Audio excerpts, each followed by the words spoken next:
ke fakta hukum yang bisa diambil oleh hakim. Tentunya bisa jadi berbeda. Meringankan atau bahkan mungkin bebas dan seterusnya. Menurut saya sih, saya berkeyakinan ya kalau untuk bebas kok kayaknya agak berat ya. Tapi paling tidak bisa lebih meringankan ya. Dan kembali lagi kalau untuk Pak Jokowi sebenarnya untuk pemidanaan bukan concern beliau. Tapi beliau gini, lebih Pak, ini bayangan saya awam. Kalau seandainya memang ada fakta, mau seberapapun sempurna, kalau memang salah pasti salah. Yes, that's tapi right. kalau seandainya fakta, kalau memang benar, seberapapun disempurnakan, ya pasti memang benar. Artinya strategi itu bagi saya secara logika harusnya tidak perlu dikhawatirkan. Iya. Betul, tapi tetap perlu diantisipasi.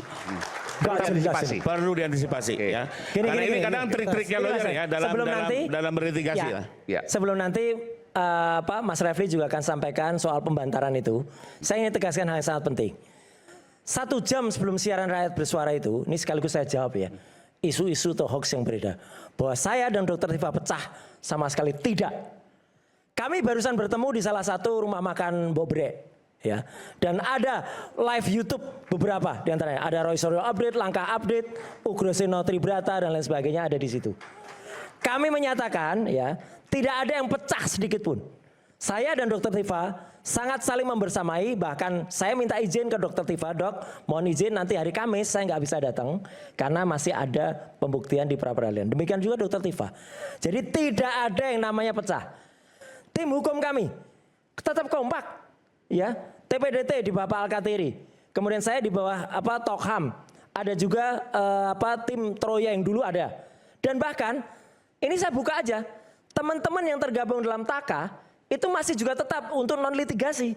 Jadi masih ada teman-teman, bahkan ada beberapa dari sana yang pindah ke sini, dari sini pindah ke sana biasa. TAKA itu apa? TAKA itu tim anti tim advokasi anti kriminalisasi akademisi.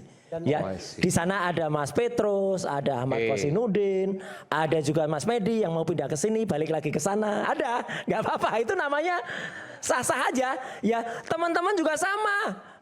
Pendukungnya juga sama. Yang kata Respon dibayar 100.000 itu. Ya, maka Respon tuh kita tunggu, mon. Datang sekali lagi. Ya, jangan pengecut. Ya. Udah pengecut, kalau enggak nanti kamu pakai pakai daster aja nanti untuk. Nah, satu lagi yang penting lagi. Kalau tadi Pak Rifai mengatakan bahwa itu strategi, enggak Pak Rifai. Ini adalah konsekuensi dari KUHP yang baru kan. Jadi ketika ada praper, ya pokok perkaranya harus nunggu. Dulu katanya kami ditantang, nih Bang Adi nih, ayo praper. Oke, kita sekarang mau praper Mas. Itu, jadi itu jadi artinya apa? Kalau itu konsekuensinya apa? Jokowi harus hadir 2 kali. Itu untuk membuktikan janji Jokowi. Katanya mau hadir saat sidang. Datang ayo. Jangan main Zoom. Jangan main Zoom, Pak Rifai. Maksudnya main Zoom apa? Dia nggak datang kemudian dia cuma pakai Zoom. Oke. Nggak bisa. Emangnya ini COVID pakai Zoom? Ya. Atau cuman nggak datang pakai berita acara sumpah. Kalau seandainya nanti akhirnya Pak Jokowi pakai Zoom, apa yang akan disampaikan? Oh, kita protes keras. Mundur, lebih baik mundur sidangnya. Harus datang, dia janji kok. Saya mau hadir di sidang, tapi saya pakai Zoom. Nggak boleh. Dia kalau misalnya konsekuensinya Dr. Tifa duluan, ya dia harus datang dulu di Dr. Tifa. Andai kata dia nggak datang di Dr. Tifa, saya akan ikut tegaskan. Dr. Tifa harus gugur perkaranya. Iya, pelapornya nggak datang kok.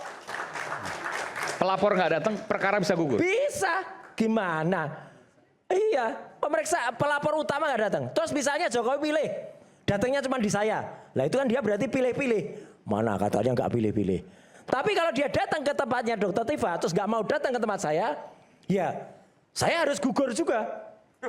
Perkaranya kita makamkan di Kalibata sana, gugur pahlawannya. Gitu loh. Jadi ini memang konsekuensi dari aturan. Maka cerdaslah dalam menjawab. Jangan kemudian asal berani atau asal ngomong yang enggak ada. Ini adalah hal yang baik. Dan di Indonesia kemarin juga sampai, ya mohon maaf, presenter senior kita Pak Karli Ilyas pun juga sempat mengatakan ada yang ditangkap tapi kemudian lepas. Ini pertama kali. Bukan lepas. Memang kami itu tidak mau ditriki oleh penyidik ketika seolah-olah dianggap ditahan. Yang dulu Mas Aiman mungkin ingat, kalau dulu biasanya kalau nggak ditahan, ya nggak ditahan di kejaksaannya. Contohnya Haris Fathia. Itu nggak ditahan, ya nggak ditahan. sekelas